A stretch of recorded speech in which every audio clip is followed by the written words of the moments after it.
It was another busy day for state and federal leaders at the Asia-Pacific Economic Cooperation meeting in San Francisco. And KCRA 3 Capitol correspondent Ashley Zavala has been covering the APEC summit all week long. She joins us live now with what President Biden and Governor Newsom did today. Ashley?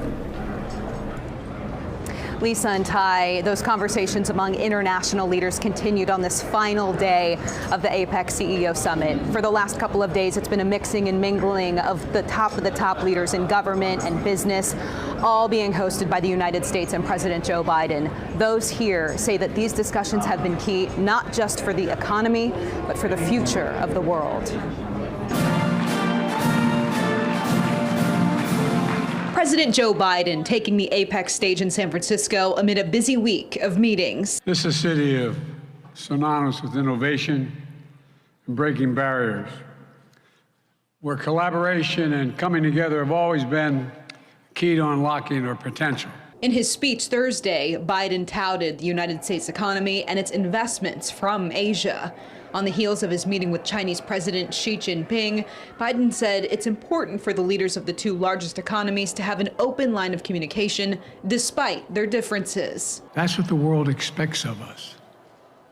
And I promise you that's what we're doing. I met with Xi yesterday, leader to leader, to make sure there's no miscommunication between us. I again emphasize to President Xi that the United States does not seek conflict. The two superpowers of the world seem to have had a productive meeting with some good, tangible outcomes.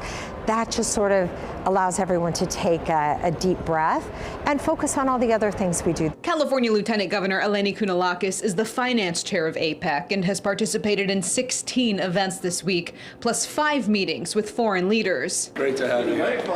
That includes Thursday morning's meeting with Governor Gavin Newsom and Australian Prime Minister Anthony Albanese. They followed up on an environmental-related agreement between the two.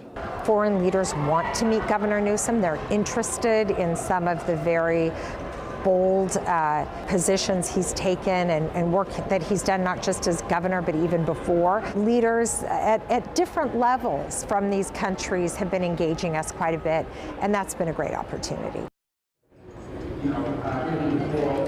Now, California leaders this week have also met with the leaders of Canada, the UK, Singapore, and Vietnam. Meanwhile, President Joe Biden tomorrow is expected to meet with Mexican President López Obrador. All of that before he heads back to the East Coast. Reporting live here in San Francisco, Ashley Zavala, KCRA 3 News. Ashley, thank you.